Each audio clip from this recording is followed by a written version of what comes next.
Corona post काल में देश का पोल्ट्री उद्योग फिर संकट के दौर से गुजर रहा है। महंगे कच्चे माल और बाजार में पूरे दाम ना मिलने से प्रदेश में कई पोल्ट्री फार्म बंद हो चुके हैं। और इसी में इस संकट पर आपको बता दें कि पोल्ट्री फेडरेशन ऑफ इंडिया के राष्ट्रीय अध्यक्ष से टोटल टीवी की खास बातचीत कैसी रही है, जरा देखते हैं।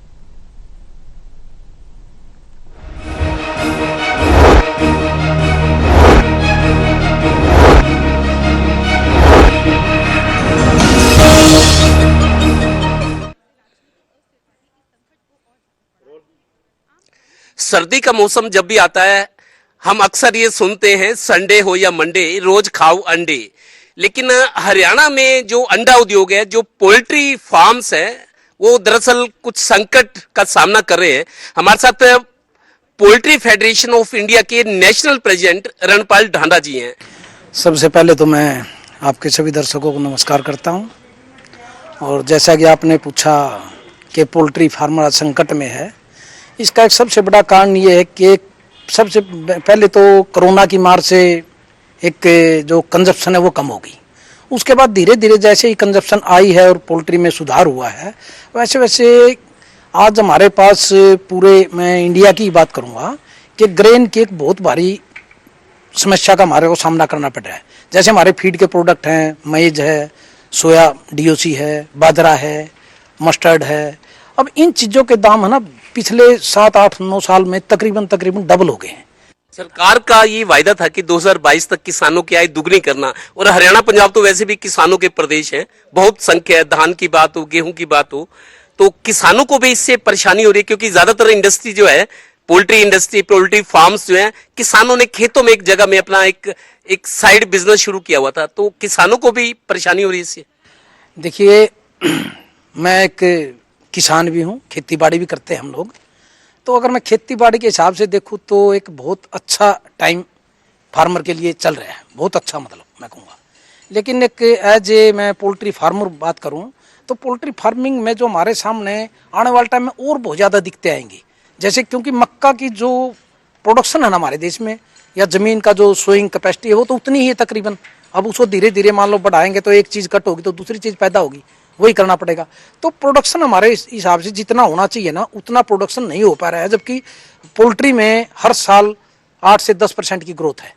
अब उस ग्रोथ के हिसाब से हमारे को रॉ मटेरियल भी उस हिसाब से चाहिए, जबकि उस हिसाब से हमारे को जो पीछे फार्मर पैदा कर रहा है उसकी कैपेसिटी उस हिसाब से नहीं बढ़ रही है। अब उसके लिए एक ही हो सकता है कि या तो यहाँ सोइंग कैपेसिटी बढ़ाई जाए, ज़मीन इतनी हमारे पास है नहीं। अब मैं तो as a poultry federation of India के प्रेसिडेंट एक ये बात पहुँचाना चाहूँगा, गवर्नमेंट के सामने भी रखना चाहूँगा कि पूरी दुनिया में जैसे जीएम सोया, जीएम मक्का, चाहे आप कहीं भी जाएं तो सब जगह है। हमारे यहाँ अभी तक हम उस चीज़ पे नहीं पहुँचे, सिर्फ जो कॉटन सीड है उसी को हम जीएमओ कर रहे हैं। नहीं तो मक्का के लिए अगर उसके लिए भी हम यहाँ परमिशन मिल जाए तो हमारी पर एकड़ जो यील्ड है ना वो बहुत ज़्यादा बढ़ सकती है। अंडा जिसको हम कहते हैं, चाहे खिलाड़ी हो, चाहे आजकल बच्चे जिम में जाने लगे तो लेडीज भी जाने लगी। अच्छे स्वास्थ्य के लिए प्रोटीन बहुत जरूरी है। लोगों में शायद जागरूकता नहीं है। जो अंडे हैं, जैसे डॉक्टर भी कहते हैं बच्चों को अंडे खिलाओ, मरीज को खिलाते हैं, प्रोटीन शरीर के लिए कितना जरूरी है? जी। देखिए, हमारे देश में जो 80% लोग हैं ना वो प्रोटीन डेफिशिएंट है उनमें। अब यहाँ जागरूकता की ही कमी है, क्योंकि जैसे अंडे का ही आप लगाया, एक अंडे में 6 ग्राम प्रोटीन होता है, और चिकन में 100 ग्राम चिकन में 27 ग्राम प्रोटीन होता है, और ये पूरी तरह से डाइजेस्टेबल होता है। जैसे आप अगर गेहूं की, चावल की, दाल की बात करें तो इनकी पीडी कास्ट वैल्यू 70% है। यानी हम जो 100 ग्राम खाएंगे दाल तो उसका हमें 70% ही डाइजेस्टेबल प्रोटीन मिलेगा। 100 ग्राम दाल में 22 ग्राम प्रोटीन होता है तो 15-16 ग्राम ही मिला, जबकि एक अंडे में हमारे को 6 ग्राम प्रोटीन है, और 6 ग्राम का 6 ग्राम डाइजेस्टेबल है। दूध में जैसे 40 ग्राम प्रोटीन है, पूरी तरह पूरा डाइजेस्टेबल प्रोटीन है 1 लीटर दूध में, लेकिन दूध में प्योर नहीं मिल पाता जैसे मिलना चाहिए। अंडा और चिकन एक ऐसी चीज है कि इसमें कोई मिलावट की गुंजाइश नहीं, इससे सस्ता प्रोटीन कोई है ही नहीं कर सकते। अगर हम नहीं खाएंगे तो धीरे धीरे हमारी मसल्स हैं वीक होती चल जाएंगी। जैसे मैं एक छोटा उदाहरण दूंगा, हमारे देश में मजदूर 50 साल में बूढ़े क्यों हो जाते हैं? आप देखिए, मजदूर बिल्कुल वो हो जाता है। वो क्यों हो जाता है? क्योंकि वो बेचारा मेहनत करता है, मेहनत करने के लिए एनर्जी तो ले रहा है, चावल रोटी खा के सब कुछ करके, लेकिन पेट भरने और काम करने की एनर्जी भी मिल रही है उसकी, लेकिन जो शरीर की मेंटेनेंस के लिए उसको प्रोटीन चाहिए वो उसको अवेलेबल नहीं है, मिल नहीं पा रहा है उसको। वो जागरूकता के बिना ऐसा नहीं है कि वो ले नहीं सकता। हमारी जो संस्कृति धार्मिक पृष्ठभूमि है, बहुत सारे लोग कहते हैं जी अंडा नहीं खाएंगे क्योंकि मांस है।